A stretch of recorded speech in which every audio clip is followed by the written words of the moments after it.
அன்பு மாணவ செல்வங்கள் அனைவருக்கும் வணக்கம். நாம் இன்று கற்க இருக்கும் பாடம் 6ஆம் வகுப்பு சமூக அறிவியல். சமூக அறிவியல் பிரிவில் புவியியல் பாடம் பார்க்க இருக்கிறோம். அலகு 1 பேரண்டம் மற்றும் சூரிய குடும்பம். கற்றலின் நோக்கங்கள்: பேரண்டம் தோற்றம் பற்றி அறிதல். 2. சூரிய குடும்பத்தில் காணப்படும் விண்பொருள்களின் வேறுபாடுகளை அறிதல். புவியின் இயக்கங்களை பற்றியும் அதன் விளைவுகளை பற்றியும் புரிந்து கொள்ளுதல். புவியின் கோளங்களையும் அவற்றுக்கு இடையான தொடர்பினையும் கற்றல். இதுதான் இந்த பாடத்தில் நம்ம பார்க்க இருக்கிற பகுதிகள். சரிங்களா? அடுத்ததாக நுழையும் முன் இப்பாடம் பேரண்டம் மற்றும் சூரிய குடும்பத்தை பற்றி விளக்குகின்றது. புவியின் இயக்கங்கள் பற்றியும் அதனால் ஏற்படும் விளைவுகளையும் எடுத்துரைக்கிறது. மேலும் புவியின் 4 கோளங்களையும் விவரிக்கிறது. அதாவது என்ன சொல்கிறாங்க, இந்த பாடம் பேரண்டம் மற்றும் சூரிய குடும்பத்தை பற்றி ரொம்ப டீப்பாக படிக்க போகிறோன்னு சொல்கிறாங்க. புவியின் இயக்கங்கள், புவி எப்படி இயங்குது, அதனால் ஏற்படும் விளைவுகள் என்ன, இதை பற்றி இந்த பாடத்தில் சொல்கிறாங்க. ஓகேவா? வாங்க அடுத்தது என்ன பார்ப்போம். ஆசிரியர்: நீங்கள் எங்கு வசிக்கிறீர்கள் என உங்களுக்கு தெரியுமா? மாணாக்கர்: தெரியும் ஐயம்மா ஐயா. ஆசிரியர் இனியாவை சுட்டி காட்டி: இனியா, உன்னுடைய விலாசம் உனக்கு தெரியுமா? உன்னுடைய முழு விலாசத்தை கூற முடியுமா? இனியா சொல்கிறாங்க, சொல்கிறேன் அம்மா ஐயா. என்னுடைய விலாசம் பாருங்கள், அடுத்த பக்கத்தில் பாருங்கள். இனியா 24 பாரதியார் தெரு, திருநகர், மதுரை. ஆசிரியர் கேட்குறாங்க, நன்று, திருநகர் எங்கு உள்ளது இனியா? அதுக்கு இனியா சொல்கிறாங்க, மதுரையில் அம்மா. ஆசிரியர் கேட்குறாங்க, குழந்தைகளே, மதுரை எங்கு உள்ளது? மாணாக்கர்: தமிழ்நாட்டில்.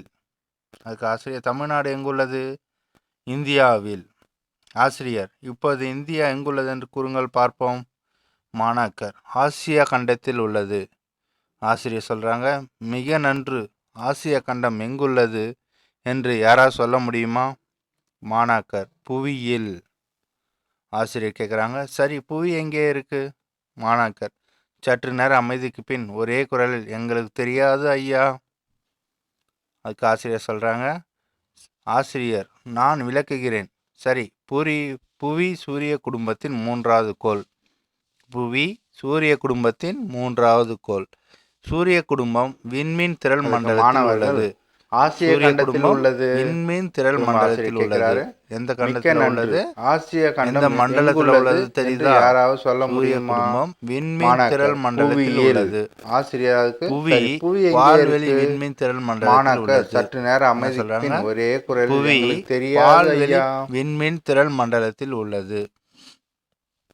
பேரண்டத்தில் விண்மீன், அதாவது பேரண்டத்தில் மில்லியன் கணக்கான விண்மீன் திரள் மண்டலங்கள் உள்ளன. என்ன சொல்கிறாங்க? பேரண்டத்தில் மில்லியன் கணக்கான விண்மீன் திரள் மண்டலங்கள் உள்ளன. ஓகேங்களா? அடுத்து இனியா என்ன சொல்கிறாங்க, ஐயா, நான் இப்போது புவியின் விலாசத்தை சொல்கிறேன். ஆசிரியர் சொல்கிறாங்க, புவியின் விலாசமா? ஆச்சரியத்துடன் கேட்கிறார். சொல் இனியா. பாருங்க, அடுத்து மேலே வாங்க. இனியா என்ன சொல்கிறாங்க, இனியா: செல்வி, புவி, எண் 3, சூரிய குடும்பம், பால்வெளி விண்மீன் திரள் மண்டலம், பேரண்டம். என்ன அழகாக சொன்னாங்க பார்த்தீங்களா? அனைத்து மாணவர்களும் ஆசிரியரும் கைகளை தட்டி இனியாவை பாராட்டினார்கள். வெரி குட் அப்படின்னு பாராட்டுறாங்க எல்லாரும். அடுத்ததாக பெருவெடிப்பு, பிக் பேங். பெருவெடிப்பு என்ற நிகழ்வு ஏற்பட்டதன் காரணமாக எண்ணிலடங்கா விண்மீன்களும் வான்பொருள்களும் தோன்றின. இந்த வான்பொருள்கள் விண்மீன்கள் எப்படியான தோன்றிச்சுன்னு உங்களுக்கு நிறைய கேள்விகள் மனசுக்குள்ளே இருக்கும் இல்லையா? அந்த பெருவெடிப்பு காரணமாக தான் அந்த விண்மீன்களும் வான்பொருளும் தோன்றியிருக்குன்னு ஆராய்ச்சியில் கண்டுபிடிச்சிருக்காங்க. ஓகேங்களா? இவை அனைத்தும் பொதுவாக பேரண்டம். இது அனைத்தும் என்ன சொல்கிறாங்க? பேரண்டம், அதாவது யூனிவர்ஸ் என்று அழைக்கிறார்கள். ஓகேங்களா? அது அடுத்ததாக இதனை பிரபஞ்சம் என்றும் குறிப்பிடுகின்றனர். யூனிவர்ஸ்னு சொல்லலாம், இல்லைன்னா பிரபஞ்சம். தமிழில் பிரபஞ்சம் சொல்கிறாங்க, இன்னொன்று காஸ்மாஸ். நீங்கள் காண்கின்ற விண்மீன்கள் மிகவும் தொலைவில் உள்ளதால் அவை அளவில் மிக பெரியதாக இருப்பினும் சிறியதாக தோன்றுகின்றன. அதாவது நம்ம இங்கேருந்து விண்மீனை பார்க்கும்போது இரவில் அது சின்னதாக தெரியுது நம்ம கண்ணுக்கு. ஆனால் அதோட உருவம் கிட்ட போய் பார்க்கும்போது ரொம்ப பெரியதாக இருக்குதுன்னு சொல்கிறாங்க. சரிங்களா? ஓகே. உங்களுக்கு தெரியுமா? உங்களுக்கு தெரியுமான்னு இங்க குடுத்துருக்காங்க பாருங்க.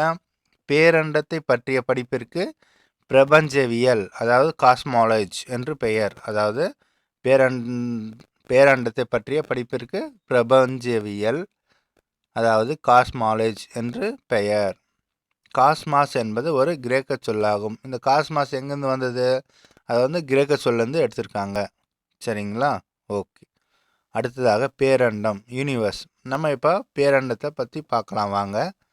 பேரண்டம் என்பது மிக பரந்த விண்வெளி ஆகும். அதாவது பேரண்டம்ன்றது மிக பரந்த விண்வெளி ஆகும்.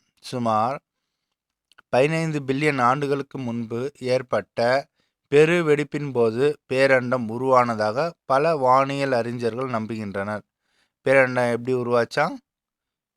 15 பில்லியன் ஆண்டுகளுக்கு முன்பு ஏற்பட்ட பெருவெடிப்பின் போது ஏற்பட்ட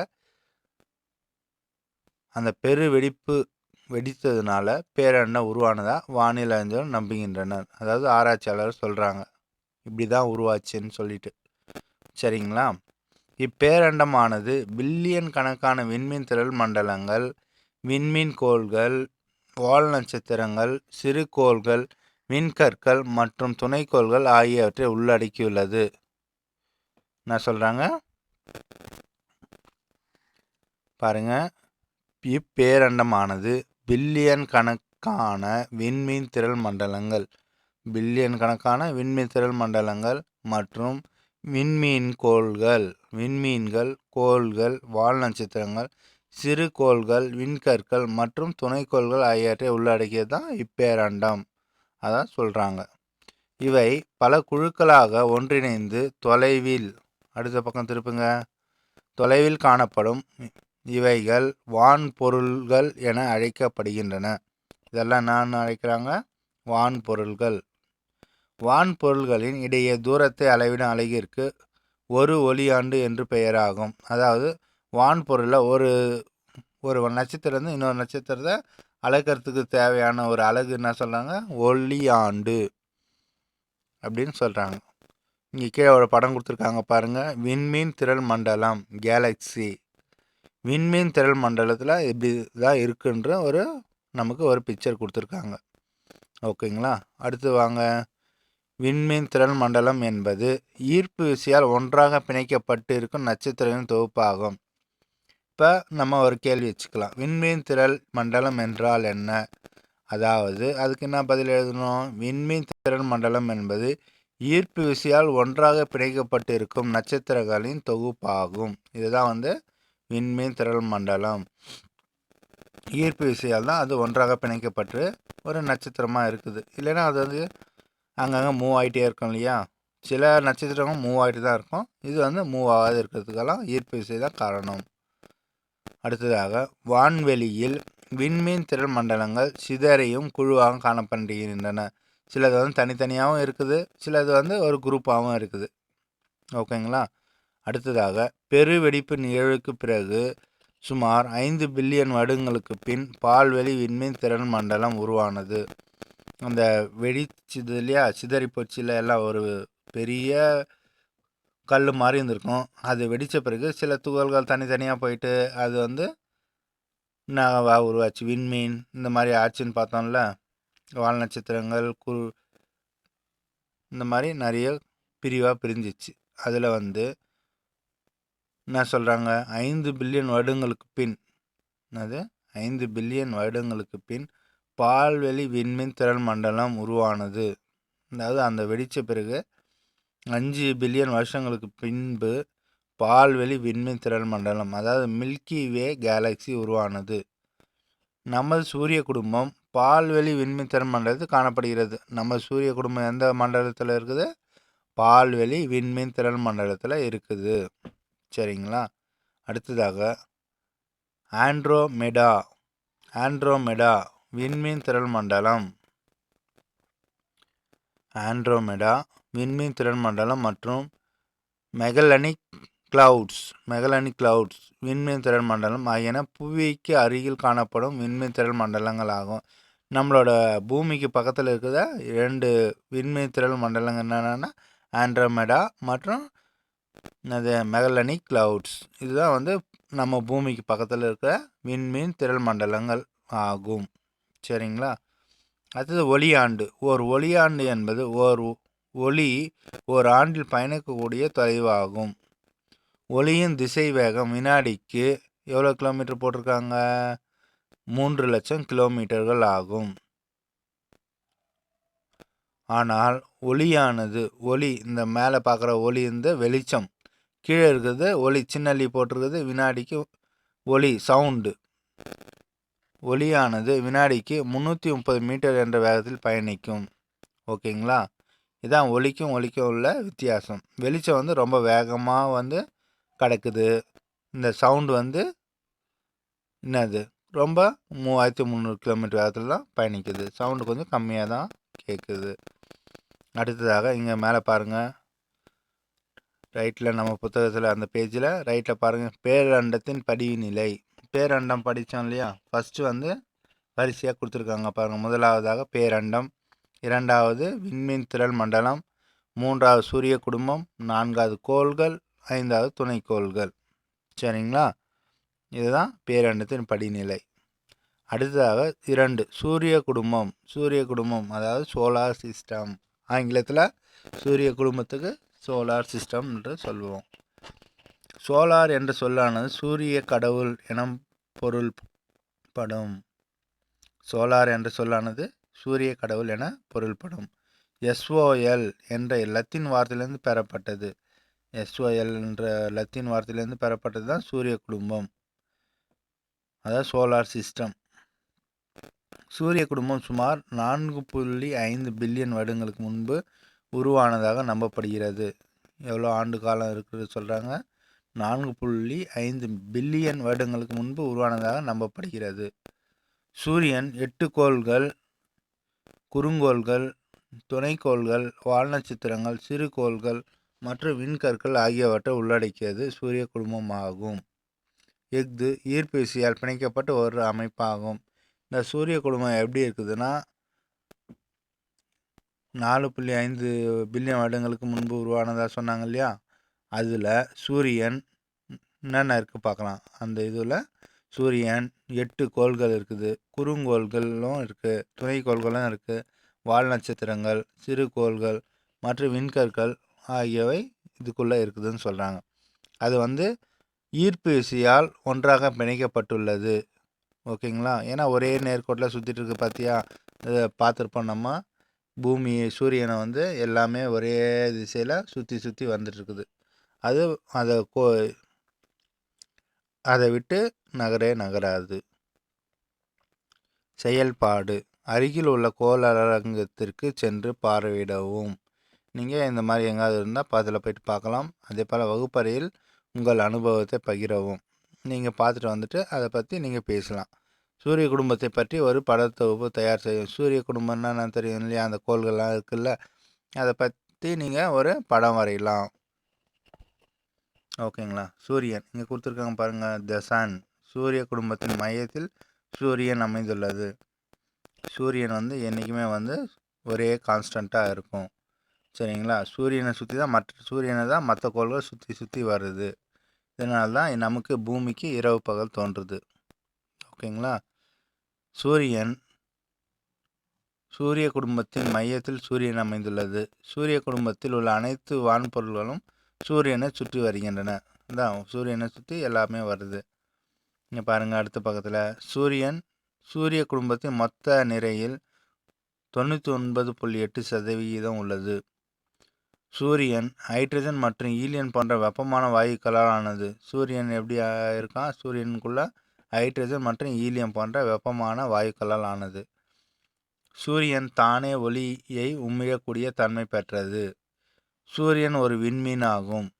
சூரியன் மேற்பரப்பு வெப்பநிலை 6000 டிகிரி செல்சியஸ் ஆகும். எவ்வளோ வெப்பநிலை பாருங்கள், நமக்கு 6000 டிகிரி செல்சியஸ்னால் அது கிட்டவே போக முடியாது யாரும். சரிங்களா? சூரிய குடும்பத்தின் அனைத்து கோள்களும் வெப்பத்தையும் ஒளியையும் சூரியன் அளிக்கிறது.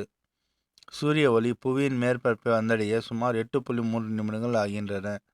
அதாவது அங்கேருந்து இங்கே வர்றதுக்கு, சூரியன்லேருந்து பூமி அடைகிறதுக்கு எவ்வளோ நேரம் சொல்கிறாங்க? 8.3 நிமிடங்கள் ஆகிறதுன்னு சொல்கிறாங்க.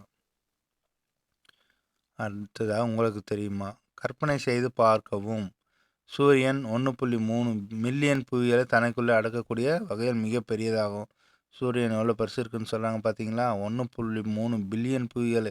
நமது ஒன்றே இல்லை, நம்ம புவியை போல் 1.3 பில்லியன் புவிகள் தனக்குள்ளே அடக்கக்கூடிய வகையில் மிக பெரியதாகும்.